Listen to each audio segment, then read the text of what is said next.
UAE based mega construction company Emaar to start mega mall project in Srinagar, Jammu and Kashmir. LG Sinha lays foundation stone.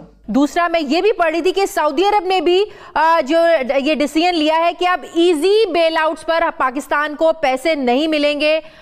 Easy money भी Saudi अरब भी अब पाकिस्तान को देने को तैयार नहीं है। लेकिन मैं ये सोच रही थी कि देखिए अभी कुछ दिन पहले जो UAE या सऊदी अरेबिया है उसने जो है हमें इनकार किया पैसे देने से। वो हमारे साथ जो उनके इतने ज़्यादा पुराने रिलेशंस थे, मुल्क से भागने के चक्कर में अवाम समंदर में अपनी जानें दे रहे हैं। ऐसा तासुर क्यों मिल रहा है? हम तो कहते थे कि इंडिया दुश्मन है, दुश्मन तो हमारे ये बने हुए हैं। कौन कहते हैं कि इंडिया वाले दुश्मन है? ये दुश्मन बने हुए हैं। वो भी हंस रहे हैं, वो इंडिया वाले चैनल वाले हंस रहे हैं कि ये देखो ये आपस में लड़ रहे हैं। तुम्हारी मैं बताती हूँ, हम तो उम्मीद कर रहे थे कि स्टाफ लेवल जो एग्रीमेंट है ये हो जाएगा, लेकिन जब मैंने आज ये पढ़ा कि स्टाफ लेवल एग्रीमेंट 3.25 महीनों बाद नहीं, अब मजीद भी अप्रैल तक ये मामला चला गया है। मुल्क को दिवालियापन की दहलीज पर लाकर खड़ा कर दिया है। अवाम के लिए 2 वक्त की रोटी एक ख्वाब बनती जा रही है। Thank you UAE. Kashmir gets first FDI.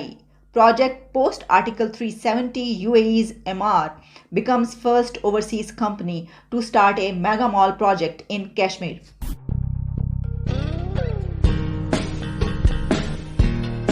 Based mega construction company Emaar to start mega mall project in Srinagar, Jammu and Kashmir. LG Sinha lays foundation stone. ये खबर defense.pk में भी पब्लिश हुई है। मेरी नज़र defense.pk में पब्लिश होने वाली इस खबर पर पड़ी तो पहले मैंने ये समझा कि ये हमारे कश्मीर, पाकिस्तान के कश्मीर में एमआर कंपनी आ गई है और वो मेगा मॉल यहाँ पर स्टार्ट करने लगी है। तो ऐसे ही महसूस हुआ, बहुत खुशियाँ इसके ऊपर मनाई जा रही हैं और यहाँ पर ये इस तरीके से पब्लिश हुई है कि thank you UAE. Kashmir gets first FDI. Project post Article 370. UAE's Emaar becomes first overseas company to start a mega mall project in Kashmir. देखिए बात तो खुश होने की है। खुशी की बात इसलिए कि पूरी दुनिया में कहीं पर भी लोगों के लिए अगर कोई काम हो रहा होगा और उनको उससे सहूलत होगी तो अच्छी बात है। आपको याद होगा कि कुछ अर्सा पहले दुबई के जो इन्वेस्टर्स थे और बिजनेसमैन थे उनकी मीटिंग हुई थी, जब यहाँ पर एक कॉन्फ्रेंस हो रही थी मुस्लिम उम्मा की। उसी दौरान हमें पता चला था कि वहाँ पर कश्मीर में दुबई के लोग पहुँचे। तो तब से ही काफ़ी ज़्यादा प्रोजेक्ट्स जो हैं उसके हवाले से बातचीत की जा रही थी कि ये कश्मीर में अब शुरू होंगे। जैसे कि सिनेमा हॉल वहाँ पे रीस्टार्ट हुआ, फिर और भी कई चीज़ें हुई, हमने इसके ऊपर बात की। तो उसी के साथ अब एमार, वहाँ पर आप जिस तरफ नज़र उठाएं तो वहाँ पर जो आप बिल्डिंग्स नज़र आती हैं, जो टावर्स नज़र आते हैं ना, उसमें से आप समझ लें कि 70% जो हैं वो एमार के हैं, एमार ने बनाए हैं वो, और उसके ऊपर लिखा होता है। वहाँ की एक है ये, यहाँ पर पाकिस्तान में या शायद इंडिया में नहीं होता, बांग्लादेश वगैरह इस रीजन में ऐसा नहीं नज़र आता। और भी जब हम बाहर निकलते हैं वहाँ पे भी जो टावर्स या बिल्डिंग्स होती हैं उसके ऊपर जो कंस्ट्रक्शन कंपनी है उसका नाम नहीं लिखा होता। लेकिन वहाँ पर दुबई में ऐसा है, UAE में। ये भी आपको बताएं कि ये बात कही जाती है कि जो एमार कंस्ट्रक्शन कंपनी है इसमें वहाँ के जो रूलर्स हैं और वहाँ का प्रिंस या किंग, उसकी फैमिली के भी इसमें हैं एसेट्स, और यही कहा जाता है कि ये उन्हीं की कंपनी है।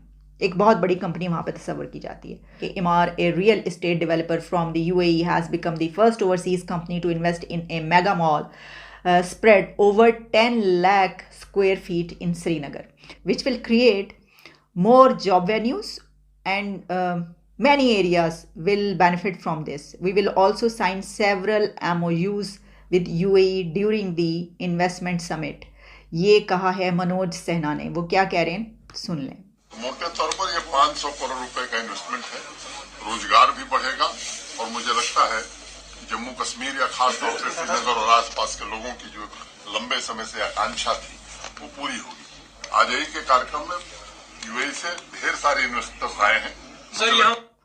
अच्छा जी, अब ये मैंने आपको खबर बता दी, लेकिन मैं ये सोच रही थी कि देखिए अभी कुछ दिन पहले जो UAE या सऊदी अरेबिया है उसने जो है हमें इनकार किया पैसे देने से। वो हमारे साथ जो उनके इतने ज़्यादा पुराने रिलेशंस थे, उन्होंने हमें कहा कि यानी जो रूल्स रेगुलेशंस हैं वो भी चेंज हुए। जैसे सऊदी अरेबिया ने मुँह उठा के हमें कह दिया कि भाई आप खुद भी पाँव पे खड़े हों, खुद भी कुछ कर लें, हमेशा तो इस तरह नहीं चलता रहेगा, हम और नहीं दे सकते या इस तरह नहीं देंगे। कुछ करके दिखाना होगा वगैरह वगैरह, इस तरह की चीज़ें। लेकिन इसी के साथ वो इन्वेस्टमेंट जो है वो इंडिया में और कश्मीर में करते हुए, अब देखिए इंडिया का जो है ना वो इस पे एक बहुत बड़ा, आप जानते हैं स्टैंड ये है कि उनका अब ये कहना है कि वो जम्मू एंड कश्मीर में इतनी डेवलपमेंट करेंगे, वहाँ पर इतना बहुत कुछ बना देंगे कि वहाँ के लोगों को कुछ और नज़र ही ना आए और वो किसी और की तरफ देखें ही ना और वो कोई और आवाज़ उठाएं ना, कि उनको वो तमाम चीज़ें मैसर आ जाएं, वो सब कुछ मिल जाए जो कि एक आम आदमी की ज़रूरियात है, ठीक है ना। वहाँ पे यानी जॉब्स क्रिएट होंगी तो लोगों को जॉब्स मिलेंगी, वहाँ पे अगर लोगों को पैसे की कमी है, मुश्किल है, तो वो भी पूरी हो जाएगी, यानी खुशहाली। हम इसको ये कह सकते हैं कि जम्मू एंड कश्मीर को प्रॉस्पेरस बनाने का ये एक मंसूबा है। और अभी तो ये अब जैसे मैंने बताया कि कितना बड़ा, कितने एकर्स पे फैला हुआ ये मॉल बन रहा है, इसके अंदर कही जा रही हैं बातें कि मेडिकल सिटी भी होगा, कोई मीडिया सिटी भी होगा, बहुत सारी चीज़ें होंगी, अगर वहाँ पर टेलीविज़न चैनल्स भी स्टार्ट हो जाते वगैरह वगैरह, इस तरह बहुत सारे हो सकते हैं, तो वो लोग बेहतर जानते हैं ना। लेकिन इसमें जो है वो फिर हमारा क्या बनेगा?